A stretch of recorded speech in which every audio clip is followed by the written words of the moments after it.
A Agência Nacional de Aviação Civil, a ANAC, autoriza o cancelamento automático de passagem de volta quando o consumidor perde a ida.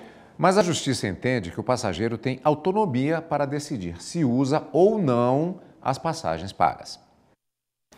No ano passado, Luciane viajou com o marido e os 2 filhos de Brasília para Belém. Passagens de ida e volta compradas.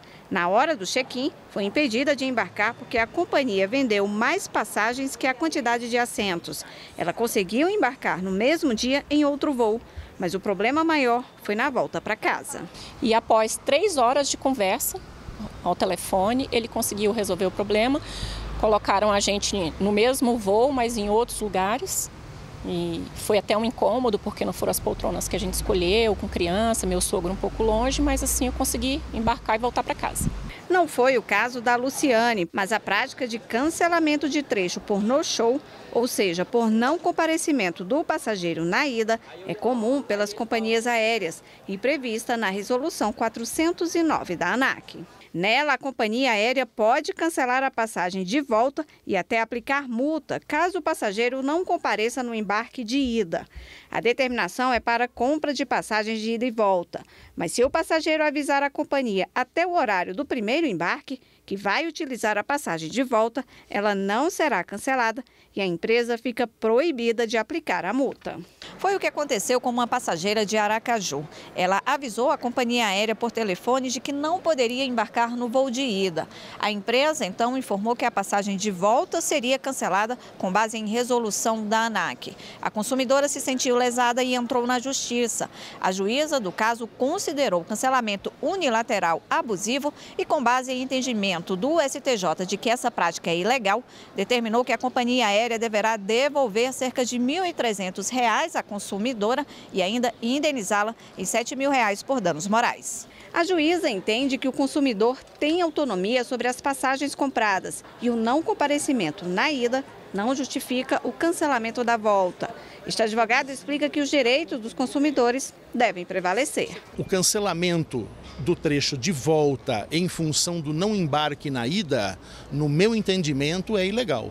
Você impede a pessoa porque o bilhete dela foi cancelado. Nesse caso, a companhia aérea ela pode ser condenada numa indenização plausível, né? Indenização plausível, que a gente pode chamar isso no Brasil, é até R$ 20.000.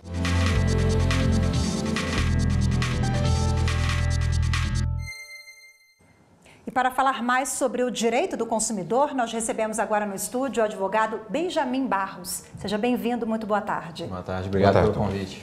Bom, nós vimos na reportagem a passageira que conseguiu a indenização porque teve esse problema com a companhia aérea. Normalmente o judiciário tem sido sensível a essa questão? Já existe jurisprudência?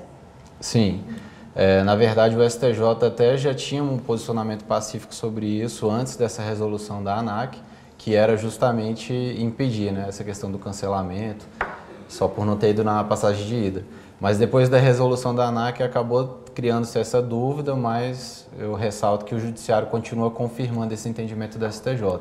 Já tem decisão de 2018 recente que dá essa repercussão geral para que é uma atitude legal, né, uma postura legal da empresa de fazer isso com o consumidor. Existe alguma ação que possa ser apresentada no sentido de se buscar o entendimento da alteração do próprio dispositivo da ANAC na medida que há uma jurisprudência contra esse tipo de normativa? Sim, inclusive já existem por parte até de associações que em prol do consumidor, mas até então ainda não houve uma decisão que realmente tenha declarado inconstitucionalidade ou que tenha realmente revogado a resolução, esse artigo específico, né? E quando existe alguma alteração feita pela companhia aérea e às vezes o consumidor precisa se adequar a um horário, a uma data que não é conveniente a ele, isso pode? Isso acontece habitualmente. Eles marcam, tem regras para o consumidor, mas também tem regras para a empresa, para a companhia aérea, né? Vira e mexe, eles acabam tendo essa alteração, né, de escalas, e eles têm uma regra, uma exigência de avisar isso ao consumidor, ao passageiro, com um mínimo de 72 horas de antecedência. E caso não sejam respeitados, né, esse prazo, o consumidor pode ter o seu dinheiro de volta da passagem ou então remarcar esse voo conforme a sua vontade. E tem também a questão de que essas alterações para voos domésticos não podem superar 30 minutos e para voos internacionais superar 1 hora. No caso específico que vimos ali na reportagem, é prevista a possibilidade de comunicação da não utilização de um dos trechos. Mas vamos supor que a pessoa, por exemplo, agora tivemos, no caso dos Estados Unidos, aquela grande tempestade, aquele grande furacão, e vários voos foram cancelados. Aí a pessoa, ela consegue se deslocar de alguma maneira, não avisa, mas não utilizou por um motivo que não foi causado por ela nem pela companhia. Aí a companhia não deixa ela embarcar na volta com a mesma argumentação. Também não vale, não é, doutor? Tá, também seria legal. Até mesmo nessas condições meteorológicas, essas obrigações continuam fixas, né, valendo. Qual é a obrigação da empresa quando ocorre overbooking? A pessoa tem direito à restituição da passagem, obviamente, se não quiser, né? Mas normalmente o que acontece é de realocar no próximo voo, ou então, no caso, até em outra companhia aérea, mas custeado pela companhia que você contratou, ou então remarcar para um dia que lhe seja melhor, né? Mais confortável. Não se sabe os motivos dos compromissos que a pessoa tem. Seria por aí. Quando acontece a situação contrária, vamos supor, a pessoa ela foi, mas por algum motivo ela não utilizou a volta, teve que voltar a um mandato anterior ou posterior a uma modificação, e ela não usa a volta. Ela pode usar esse trecho novamente ou existe alguma previsão, algum problema que pode ser acarretado exatamente por esse não uso da utilização do trecho de volta? Se o passageiro não conseguiu comunicar à empresa de que não iria usar e tentar remarcar, enfim, pagar até custos por isso, ao meu ver, a única coisa que poderia ser restituída, que não seria perdida, seriam os custos fixos ali. Para toda a marcação de passagens existem tributos, existem tarifas aeroportuárias e isso daí não pode servir de enriquecimento sem causa para a empresa. Ela tem que restituir o consumidor ou ela tem que usar para outros trechos, né, caso queira remarcar.